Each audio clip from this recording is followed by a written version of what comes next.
आओ संगत जी, सब तो पहला फतेह नाल सांझ पाइए। वाहिगुरु जी का खालसा, वाहिगुरु जी की फतेह।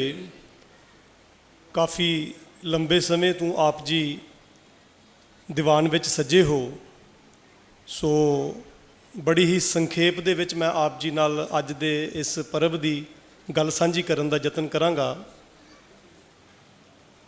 छेवें पातशाह धन गुरु हरगोबिंद पातशाह जी का पावन पवित्र प्रकाश पर्व मूल नानकशाही कैलेंडर के मुताबिक जिथे जिथे भी गुरु नानक नाम लेवा सिख बस रहे है, बड़ी ही शरधा और भावना के नाल मीरी पीरी के मालक नूं याद कर रहे हैं। बड़ी चढ़दी कला के नाल इस तिहाड़े नूं मनाया जाता है। अज साडे इस इतिहासिक अस्थान के उत्ते जिथे आपां बड़े लंबे समय तो हर साल गुरु हरगोबिंद पातशाह जी का यह पावन तिहाड़ा मनाते हाँ, सब तो पहला तो मैं संगत नूं बहुत बहुत बधाई देंगा कि संगत अखीर तक एक जैसी निरंतर एक जैसी लड़ी दे विच दर्शन के लिए आती रही और बहुत बड़ा और बहुत भारी इकट्ठ संगत का वेख्या है। ये असीस ये संगत का इकट्ठ ये दसदा है कि असी अज एक प्लेटफॉर्म ते आने के लिए तैयार होइए, जिथे गुरमत विचारा सतगुरु जी के जीवन ते विचार गुरबाणी ते साढ़े कोल भाई साहब भाई हरजिंदर सिंह जी, प्रिंसीपल सुखवंत सिंह जी, जिन्होंने आप जी ने सरवण किया है। वाकया ही ऐसा महसूस हो रहा सी, जो बाणी दे विच वो पंक्तियां पढ़ रहे सन, तहाँ बैकुंठ जह कीर्तन तेरा। जिथे कीर्तन हुंदा है, जिथे गुरु की गल की जाती है, जिथे उसका नाम जपया जाता है, वो बैकुंठ बन जाता है। और महसूस हो रहा सी भाई साहब जिस वेले कीर्तन साडे नाल साझा कर रहे सन। गुरु प्यारिओ, भाई गुरदास जी ने बड़ा खूबसूरत जिक्र किया है अज गुरु हरगोबिंद पातशाह जी के जीवन परथाए। भाई गुरदास जी कहते हैं, पंज प्याले पंज पीर छठम पीर बैठा गुर भारी। हुण वो पंज प्याले किहड़े सन, पंज पीर कौन सन? भाई गुरदास जी नूं पुछिए, आपां कदे घोखण का यतन करिए, विचारन का यतन करिए तो सानूं समझ आए कि वो पंज प्याले किहड़े सन जिहड़े पंज पीरां ने पीते। वो पंज प्याले सन सत, संतोख, दया, धर्म, धीरज। ये पंज प्याले सतगुरां ने अपने जीवन दे विच प्रैक्टिकल करके जिथे गुरबाणी के रूप में सानूं बख्शिश किते, वो प्रैक्टिकल रूप दे विच भी साडे सामने लिआंदे। और पंजां पीरां ने पंज प्यालियां दा वो जिहड़ा तत्त सी, छठम पीर बैठा गुर भारी, गुरु हरगोबिंद पातशाह जी की जिहड़ी मूर्त सी जो सवारी जाती है, उसका अज आपां जिक्र इतिहास के कई पन्नियां दे विच पढ़ते हाँ। मैं बहुता इतिहास वाल नहीं जाता, कुछ डिस्ट्रिक्ट दीयां गल्लियां उपलब्धियां आप नाल सांझियां कीतियां ने। जिवें मेरे सत्कारयोग वीर बलविंदर सिंह जी अते रणवीर सिंह जी आप नाल विचारां सांझियां कर रहे सन। कुछ क विचारां मैं जरूर आप जी के सन्मुख रख देना। 30 जून 2022 नूं डिस्ट्रिक्ट गुरुद्वारा प्रबंधक कमेटी चुन के जिस वेले आप जी के सामने आप जी की सेवा विच हाज़र हुई, तो सब तो पहला समागम जिहड़ा असीं कीता ऐसे अस्थान तो गुरु हरगोबिंद पातशाह जी का जो 5 जुलाई 2022 नूं जो समागम सी इत्थे कीता गया सी। कुछ गल्लां असीं आप जी दे नाल सांझियां कीतियां सन उस एक साल पहलां, जे अज मैनूं याद होएगा आप जी नूं भी याद होए। सब तो पहली गल सी कि जो डिस्ट्रिक्ट गुरुद्वारा प्रबंधक कमेटी आप जी ने इतना सत्कार दे के सानू इत्थे तक लैके आए हो, असी मूल नानकशाही कैलेंडर ते पहरा देंगे और सारे ही गुरु साहिबान दे तिहाड़े असी मूल नानकशाही कैलेंडर के मुताबिक मनावांगे, सतगुरां नूं याद करांगे। डिस्ट्रिक्ट गुरुद्वारा प्रबंधक कमेटी उहदे ते पूरी उतरी है, आप जी ने वेख्या होएगा। दूसरी गल जो असी सब इसे स्टेज तो ये गल आखी सी कि जिहड़े साडे गुरु घरां दे विच सेवावां निभा रहे ने, साडे सेवादार ग्रंथी सिंह रागी साहिबान ਜਾਂ ਹੋਰ ਕਿਸੇ मैनेजमेंट के रूप के जो साड़ी सेवावां निभा रहे हैं, ਉਹਨਾਂ ਦੀ ਜਿਹੜੀਆਂ ਤਨਖਾਹਾਂ ਸਨ, ਜੋ ਸੈਲਰੀ ਸਨ, ਉਹਨਾਂ ਦੇ ਵਿੱਚ ਜੋ 17.5% ਦੀ ਇਨਕਰੀਜ਼ ਅਸੀਂ ਡੇ 1 ਤੋਂ ਲੈ ਕੇ ਆਏ ਸੀ, ਪਿਛਲੇ ਸਾਲ ਸ਼ੁਰੂ ਕੀਤੀ ਸੀ। ਔਰ ਅਸੀਂ ਜਿਹੜੀ ਇੰਕਰੀਮੈਂਟ ਦੀ ਗੱਲ ਕੀਤੀ ਸੀ, ਜਿਹੜਾ ਡੀਏ ਨਾਲ ਲੱਗਣਾ ਸੀ, ਉਸ ਨੂੰ ਜੇ ਅਸੀਂ ਇਸ ਸਾਲ, ਹੁਣ ਅਗਲਾ ਸਾਲ ਸ਼ੁਰੂ ਹੋ ਗਿਆ, 7.5% ਦੀ ਬੜੋਤਰੀ ਇਸ ਵਾਰ ਆਟੋਮੈਟਿਕ ਉਹਨਾਂ ਦੀ ਆ ਜਾਣੀ ਹੈ। ਪਿਛਲੇ ਸਾਲ ਦੀ ਜਿਹੜੀ ਸੈਲਰੀ ਸੀ ਅਤੇ ਅੱਜ ਦੀ ਜਿਹੜੀ ਸੈਲਰੀ ਹੈ, 1 ਸਾਲ ਦੇ ਵਿੱਚ 25% ਦੀ ਬੜੋਤਰੀ ਆ ਗਈ ਹੈ। ਔਰ ਮੈਂ ਕੈਲਕੂਲੇਸ਼ਨ ਕਰਕੇ ਆਪ ਜੀ ਨਾਲ ਸਾਂਝੀ ਕੀਤੀ ਸੀ ਗੱਲ ਕਿ ਤੁਸੀਂ ਇਹ ਦੇਖਦੇ ਜਾਇਓ, ਜਿਸ ਦਿਨ 5 ਸਾਲ ਪੂਰੇ ਹੋਣਗੇ, ਸਾਡੀਆਂ ਜਿਹੜੀਆਂ ਤਨਖਾਹਾਂ, ਜਿਹੜਾ ਵੀਰ 10,000 ਲੈਂਦਾ ਹੋਏਗਾ ਉਸ ਦੀ 20,000 ਆਟੋਮੈਟਿਕ ਹੋ ਜਾਏਗੀ। ਐਸਾ ਫਾਰਮੂਲਾ ਡਿਸਟ੍ਰਿਕਟ ਦੇ ਵਿੱਚ ਅਸੀਂ ਪਹਿਲੀ ਵਾਰ ਆ ਕੇ ਲਾਗੂ ਕੀਤਾ ਕਿ ਆਉਣ ਵਾਲੇ ਸਮੇਂ ਦੇ ਵਿੱਚ ਸਾਡੇ ਜਿਤਨੇ ਵੀ ਸਾਡੇ ਗੁਰੂ ਘਰਾਂ ਦੀ ਸੇਵਾਵਾਂ ਦੇ ਵਿੱਚ ਜੁੜੇ ਹਨ, ਭਾਵੇਂ ਉਹ ਇੰਪਲਾਈ ਹਨ ਜਾਂ ਸੇਵਾਵਾਂ ਹਰ ਤਰ੍ਹਾਂ ਦੀਆਂ ਨਿਭਾ ਰਹੇ ਨੇ, ਉਹਨਾਂ ਦੀ ਜਿਹੜੀ ਇਨਕਰੀਜ਼ਮੈਂਟ, ਉਹਨਾਂ ਦੀ ਸੈਲਰੀਜ਼ ਆਪਣੇ ਆਪ ਵਧਣਗੀਆਂ। ਡਿਸਟ੍ਰਿਕਟ ਗੁਰਦੁਆਰਾ ਪ੍ਰਬੰਧਕ ਕਮੇਟੀ ਉਹਨਾਂ ਦਾ ਇੰਤਜ਼ਾਮ ਵੀ ਕਰਦੀ ਆਈ ਹੈ। ਤੀਸਰੇ ਨੰਬਰ ਦੇ ਉੱਤੇ ਜਿਸ ਦਿਨ ਅਸੀਂ ਚਾਰਜ ਸਾਂਭਿਆ ਸੀ, 1,69,70,000 ਦੇ ਕਰੀਬ ਦਾ ਕੁਝ ਟੈਂਟੇਟਿਵ ਸਾਨੂੰ ਰਾਸ਼ੀ ਪ੍ਰਾਪਤ ਹੋਈ ਸੀ। ਉਸ ਤੋਂ ਬਾਅਦ ਅਸੀਂ ਲਗਾਤਾਰ ਕੰਮ ਸ਼ੁਰੂ ਕੀਤੇ।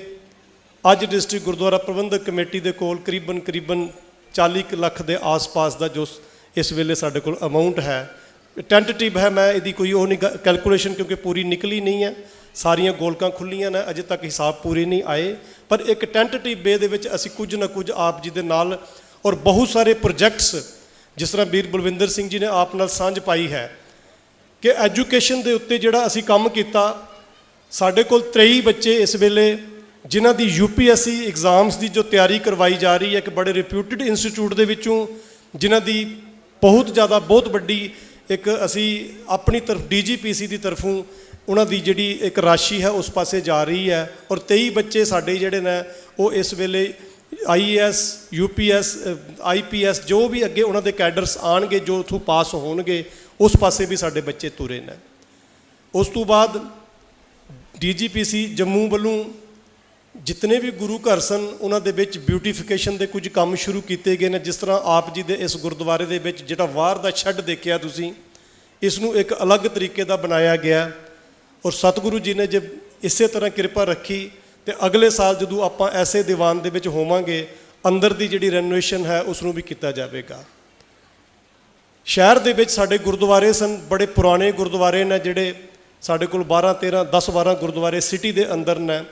ਲਖਦੱਤਾ ਬਾਜ਼ਾਰ ਦੇ ਵਿੱਚ ਜਿਹੜਾ ਗੁਰਦੁਆਰਾ ਹੈ, ਉਸ ਦਾ ਕੰਮ ਪਿਛਲੇ 1.5 ਮਹੀਨੇ ਤੋਂ ਲਗਾਤਾਰ ਚੱਲ ਰਿਹਾ, ਔਰ ਪੂਰੀ ਉਹਦੀ ਡੈਕੋਰੇਸ਼ਨ ਦੇ ਨਾਲ, ਪੂਰੀ ਬਿਊਟੀਫਿਕੇਸ਼ਨ ਦੇ ਨਾਲ ਉਸ ਗੁਰਦੁਆਰਾ ਸਾਹਿਬ ਨੂੰ ਤਿਆਰ ਕੀਤਾ ਜਾ ਰਿਹਾ ਹੈ। ਜਿਹੜੇ ਗੁਰਦੁਆਰਿਆਂ ਦੀਆਂ ਮੁਰੰਮਤਾਂ ਬਾਕੀ ਸਨ, ਉਹ ਸਾਰਾ ਕੁਝ DGPC ਦੀ ਤਰਫੋਂ ਕੀਤਾ ਜਾ ਰਿਹਾ ਲਗਾਤਾਰ। ਜਿੱਥੇ ਐਜੂਕੇਸ਼ਨ, ਜਿੱਥੇ ਸਾਡੇ ਜਿਤਨੇ ਵੀ ਸੇਵਾਦਾਰ DGPC ਦੇ ਨਾਲ ਜੁੜਦੇ ਨੇ, ਉੱਥੇ ਨਾਲ ਦੀ ਨਾਲ ਜਿੱਥੇ ਇਹ ਕਾਰਜ ਕੀਤੇ ਜਾ ਰਹੇ ਨੇ, ਉੱਥੇ ਧਰਮ ਪ੍ਰਚਾਰ ਦੇ ਖੇਤਰ ਵਿੱਚ ਵੀ DGPC ਆਪਣੇ ਰੋਲ ਨਿਭਾ ਰਹੀ ਹੈ।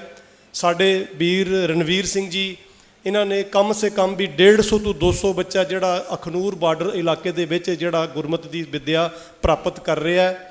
100 ਤੋਂ ਵੱਧ ਬੱਚੇ DGPC ਵੱਲੋਂ ਆਰਸਪੁਰਾ ਦੇ ਇਲਾਕਿਆਂ ਦੇ ਵਿੱਚ, ਜਿਹੜੇ ਦੂਰ ਦਰੇੜੇ ਇਲਾਕੇ ਸਨ, ਉਹਨਾਂ ਇਲਾਕਿਆਂ ਦੇ ਵਿੱਚ ਕਲਾਸਾਂ ਲਗਾ ਕੇ ਸਾਰੇ ਹੀ ਇਲਾਕਿਆਂ ਵਿੱਚ 100 ਤੋਂ ਵੱਧ ਬੱਚਾ ਉੱਥੇ ਤਿਆਰ ਹੋ ਰਿਹਾ ਹੈ।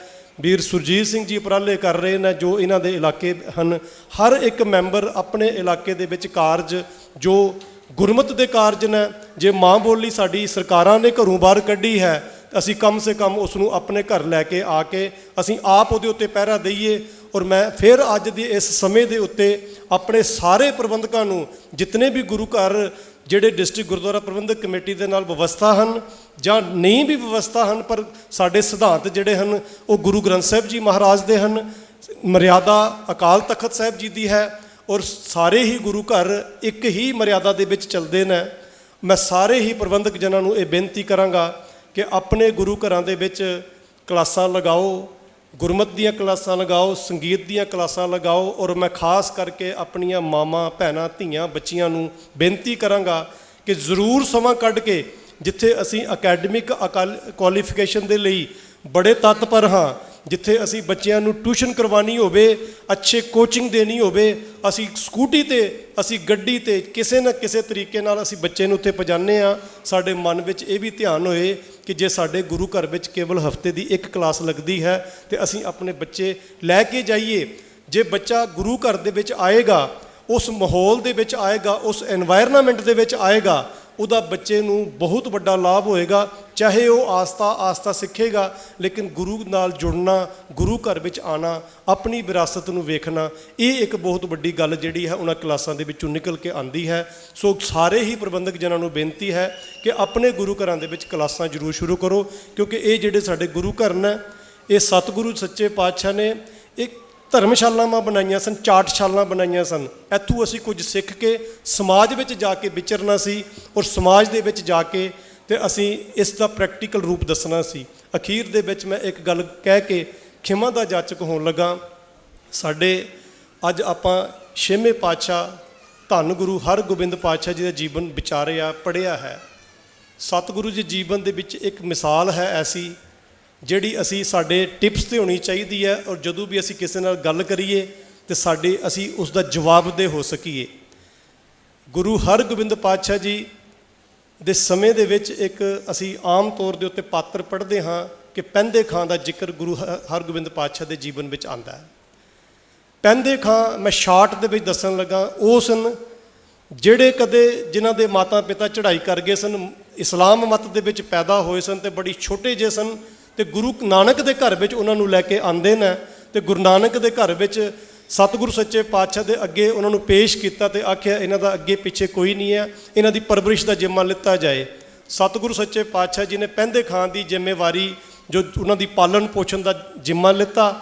ਤੇ ਜਦੋਂ ਪੈਂਦੇ ਖਾਂ ਥੋੜ੍ਹਾ ਵੱਡਾ ਹੋਇਆ, ਥੋੜ੍ਹਾ ਵੱਡਾ ਹੋਰ ਹੋਇਆ, ਪੜ੍ਹਾਈ ਕਰਨ ਦੇ ਕਾਬਲ ਹੋਇਆ, ਤੇ ਉਸ ਵੇਲੇ ਸਤਿਗੁਰੂ ਸੱਚੇ ਪਾਤਸ਼ਾਹ ਜੀ ਨੇ ਵਿੱਦਿਆ ਦਾ ਪ੍ਰਬੰਧ ਦੀ ਗੱਲ ਕੀਤੀ ਕਿ ਇਹਨਾਂ ਦਾ ਪ੍ਰਬੰਧ ਕੀਤਾ ਜਾਏ।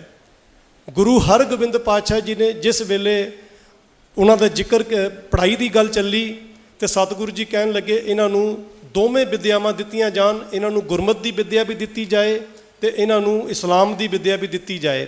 ਸਿੱਖਾਂ ਨੇ ਇੱਕ ਸਵਾਲ ਕੀਤਾ, ਕਹਿਣ ਲੱਗੇ ਕਿ ਸਤਿਗੁਰੂ ਸੱਚੇ ਪਾਤਸ਼ਾਹ, ਜੇਕਰ ਗੁਰੂ ਨਾਨਕ ਦੇ ਘਰ ਦੇ ਵਿੱਚ ਇਹਨਾਂ ਦੀ ਪਾਲਣਾ ਪੋਸ਼ਣਾ ਹੋ ਰਹੀ ਹੈ, ਗੁਰੂ ਨਾਨਕ ਦੇ ਘਰ ਵਿੱਚ ਇਹ ਪਲ ਰਹੇ ਹਨ, ਤੇ ਇਹਨਾਂ ਨੂੰ ਫਿਰ ਦੂਜੇ ਮੱਤ ਦੀ ਇਹਨਾਂ ਨੂੰ ਵਿੱਦਿਆ ਦੇਣ ਦੀ ਲੋੜ ਕੀ ਹੈ? ਸਤਿਗੁਰੂ ਜੀ ਨੇ ਉੱਥੇ ਜਿਹੜਾ ਜਵਾਬ ਸਿੱਖਾਂ ਦੇ ਨਾਲ ਸਾਂਝਾ ਕੀਤਾ ਸੀ, ਅੱਜ ਸਾਡੇ ਕੋਲ ਇੱਕ ਜਵਾਬ ਸਭੇ ਸਾਂਝੀ ਵਾਲ ਸਧਾਇਨ ਦੇ ਰੂਪ ਵਿੱਚ ਸਾਡੇ ਸਾਹਮਣੇ ਆਉਣਾ ਚਾਹੀਦਾ, ਔਰ ਸਾਨੂੰ ਪਤਾ ਹੋਣਾ ਚਾਹੀਦਾ। ਸਤਿਗੁਰੂ ਸੱਚੇ ਪਾਤਸ਼ਾਹ ਕਹਿਣ ਲੱਗੇ, ਕੱਲ੍ਹ ਨੂੰ ਵੱਡਾ ਹੋ ਕੇ ਇਹ ਪੈਂਦੇ ਖਾਂ ਇਹ ਨਾ ਸਮਝੇ ਕਿ ਮੈਂ ਗੁਰੂ ਨਾਨਕ ਦੇ ਘਰ ਦੇ ਉੱਤੇ ਡਿਪੈਂਡ ਸੀ, ਇਹਨਾਂ ਨੇ ਮੇਰੀ ਮਜਬੂਰੀ ਦਾ ਫਾਇਦਾ ਚੁੱਕ ਕੇ ਤੇ ਮੈਨੂੰ ਗੁਰਮਤਿ ਦੀ ਵਿੱਦਿਆ ਦਿੱਤੀ ਹੈ, ਮੈਨੂੰ ਇਸਲਾਮ ਤੋਂ ਵਾਂਝਾ ਕਰ ਦਿੱਤਾ। ਇਸ ਨੂੰ ਦੋਵੇਂ ਵਿੱਦਿਆਵਾਂ ਦਿੱਤੀਆਂ ਜਾਣ, ਔਰ ਜਦੋਂ ਇਹ ਵੱਡਾ ਹੋਵੇਗਾ, ਸਮਝਦਾਰ ਹੋਵੇਗਾ, ਇਹ ਆਪ ਫੈਸਲਾ ਕਰੇਗਾ ਕਿ ਮੈਂ ਕਿਹੜੇ ਪਾਸਾ ਮੈਂ ਗੁਰਮਤਿ ਨੂੰ ਚੁਣਨਾ ਹੈ ਜਾਂ ਦੂਜੇ ਪਾਸੇ ਜਾਣਾ ਹੈ। ਐਸੇ ਗੁਰੂ ਨਾਨਕ ਦੇ ਘਰ ਦੇ ਵਿੱਚੋਂ, ਗੁਰੂ ਹਰਗੋਬਿੰਦ ਪਾਤਸ਼ਾਹ ਜੀ ਦੇ ਜੀਵਨ ਵਿੱਚੋਂ ਸਾਨੂੰ ਐਸੀਆਂ ਉਦਾਹਰਨਾਂ ਪ੍ਰਾਪਤ ਹੁੰਦੀਆਂ ਨੇ। ਅੱਜ ਆਪਾਂ ਮੀਰੀ ਪੀਰੀ ਦੇ ਮਾਲਕ ਧੰਨ ਗੁਰੂ ਹਰਗੋਬਿੰਦ ਪਾਤਸ਼ਾਹ ਜੀ ਦਾ ਇਹ ਦਿਹਾੜਾ ਮਨਾ ਰਹੇ ਹਾਂ। ਸੋ ਡਿਸਟ੍ਰਿਕਟ ਗੁਰਦੁਆਰਾ ਪ੍ਰਬੰਧਕ ਕਮੇਟੀ ਦੀ ਤਰਫੋਂ ਸਾਰੇ ਹੀ ਮੀਡੀਆ ਜਨਾਂ ਦਾ, ਜਿਨ੍ਹਾਂ ਨੇ ਇਸ ਲਾਈਵ ਪ੍ਰੋਗਰਾਮ ਦੀ ਕਵਰੇਜ ਕੀਤੀ, ਇੱਕ ਬਾਣੀ ਚੈਨਲ ਜਿਹਦੇ ਨਾਲ ਹੋਂਦ ਡਿਜੀਟਲ ਮੀਡੀਆ ਅਤੇ ਅਕਾਲ ਚੈਨਲ ਜੋ ਅੰਮ੍ਰਿਤਸਰ ਵਾਲੇ ਹਨ, ਵਿਸ਼ੇਸ਼ ਤੌਰ ਦੇ ਉੱਤੇ ਜਿਨ੍ਹਾਂ ਨੇ ਦੇਸ਼ਾਂ ਵਿਦੇਸ਼ਾਂ ਦੇ ਵਿੱਚ ਇਸ ਆਵਾਜ਼ ਨੂੰ, ਇਸ ਗੁਰਪੁਰਬ ਨੂੰ ਪਹੁੰਚਾਇਆ, ਮੈਂ ਉਹਨਾਂ ਦਾ ਬਹੁਤ ਧੰਨਵਾਦ ਕਰਦਾ। ਲੰਗਰ ਵਾਲੇ ਵੀਰ ਜਿਨ੍ਹਾਂ ਨੇ ਲੰਗਰਾਂ ਦੀਆਂ ਸੇਵਾਵਾਂ ਕੀਤੀਆਂ, ਉਹਨਾਂ ਦਾ ਧੰਨਵਾਦ ਹੈ। ਜਿਨ੍ਹਾਂ ਵੀਰਾਂ ਨੇ ਖਾਸ ਕਰਕੇ ਸਾਡੇ ਜੋੜਿਆਂ ਦੀ ਸੇਵਾ ਕਰ ਰਹੇ ਨੇ, ਜਾਂ ਸਾਡਾ ਜਿਤਨਾ ਵੀ ਸਾਡੇ ਸੇਵਾਦਾਰ ਵੀਰ ਨੇ ਪਿਛਲੇ ਕੁਝ ਦਿਨ ਤੋਂ ਲਗਾਤਾਰ ਇਸ ਸਮਾਗਮ ਦੀ ਤਿਆਰੀ ਵਿੱਚ ਲੱਗੇ ਹੋਏ ਨੇ, ਮੈਂ ਹਰ ਇੱਕ ਵੀਰ ਦਾ ਦਿਲ ਦੀਆਂ ਗਹਿਰਾਈਆਂ ਤੋਂ ਧੰਨਵਾਦੀ ਹਾਂ। ਕਿਉਂਕਿ ਇਹ ਜਿਹੜਾ ਪ੍ਰੋਗਰਾਮ ਉਲੀਕਿਆ ਜਾਂਦਾ ਹੈ, ਇਸ ਪ੍ਰੋਗਰਾਮ ਦੇ ਪਿੱਛੇ ਬਹੁਤ ਵੱਡੀ ਇੱਕ ਮਿਹਨਤ ਲੱਗਦੀ ਹੈ, ਬੜਾ ਸਮਾਂ ਲੱਗਦਾ ਹੈ, ਔਰ ਫਿਰ ਜਾ ਕੇ ਹਰ ਇੱਕ ਚੀਜ਼ ਨੂੰ ਤਰਤੀਬ ਦਿੱਤੀ ਜਾਂਦੀ ਹੈ। ਸੋ ਸਾਡੇ ਕੋਲ ਇਸ ਵਾਰ ਵਿਸ਼ੇਸ਼ ਤੌਰ ਦੇ ਉੱਤੇ ਆਪ ਜੀ ਨੇ ਸਰਵਣ ਵੀ ਕੀਤਾ ਕਿ ਭਾਈ ਸਾਹਿਬ ਭਾਈ ਹਰਜਿੰਦਰ ਸਿੰਘ ਜੀ, ਜਿਹੜੇ ਅੱਜ ਅਮਰੀਕਾ ਦੇ ਵਿੱਚ ਸੈਟਲ ਹੋ ਚੁੱਕੇ ਨੇ, ਬੜਾ ਸਬੱਬ ਬਣਿਆ ਕਿ ਜੋ ਉਹਨਾਂ ਦੇ ਨਾਲ ਮੁਲਾਕਾਤ ਹੋਈ, ਔਰ ਉਹਨਾਂ ਨੇ ਜੋ ਅੱਜ ਸਾਨੂੰ ਅੰਮ੍ਰਿਤਮਈ ਬਾਣੀ ਦੇ ਕੀਰਤਨ ਨਾਲ ਨਿਹਾਲ ਕੀਤਾ। ਮੈਂ ਸਮਝਦਾ ਹਾਂ ਕਿ ਅੱਜ ਦਾ ਜਿਹੜਾ ਇਹ ਸਮਾਗਮ ਸੀ, ਸ਼ਾਇਦ ਇਹੋ ਜਿਹਾ ਬੈਕੁੰਠ ਕਦੇ ਜੇ ਅਸੀਂ ਬੜੇ ਹੀ ਤਰਤੀਬ ਦੇ ਨਾਲ ਉਸ ਨੂੰ ਸੁਣਿਆ ਹੋਏ, ਤੇ ਸ਼ਾਇਦ ਇਹੋ ਜਿਹਾ ਮਹਿਸੂਸ ਹੋ ਰਿਹਾ ਸੀ ਕਿ ਵਾਕਿਆ ਹੀ ਅਸੀਂ ਕਿਸੇ ਸੱਚਖੰਡ ਧਾਮ ਦੇ ਵਿੱਚ ਬੈਠੇ ਹੋਏ ਹਾਂ। ਸੋ ਫਿਰ ਤੋਂ ਇੱਕ ਵਾਰ ਸਮੁੱਚੀ ਡਿਸਟ੍ਰਿਕਟ ਗੁਰਦੁਆਰਾ ਪ੍ਰਬੰਧਕ ਕਮੇਟੀ ਦੀ ਤਰਫੋਂ ਸਾਰੀਆਂ ਸੰਗਤਾਂ ਦਾ, ਸਾਰੇ ਪ੍ਰਬੰਧਕ ਜਨਾਂ ਦਾ, ਸਾਰਿਆਂ ਦਾ, ਜਿਹੜੇ ਸਾਡੇ ਐਡਮਿਨਿਸਟ੍ਰੇਸ਼ਨ ਜਿਨ੍ਹਾਂ ਨੇ ਬਾਹਰ ਟ੍ਰੈਫਿਕ ਕੰਟਰੋਲ ਕੀਤੀ ਹੈ, ਬਾਕੀ ਕੰਮ ਕੀਤੇ ਨੇ, ਉਹਨਾਂ ਦਾ ਬਹੁਤ ਬਹੁਤ ਧੰਨਵਾਦ। ਵਾਹਿਗੁਰੂ ਜੀ ਕਾ ਖਾਲਸਾ, ਵਾਹਿਗੁਰੂ ਜੀ ਕੀ ਫਤਿਹ। ਪ੍ਰਧਾਨ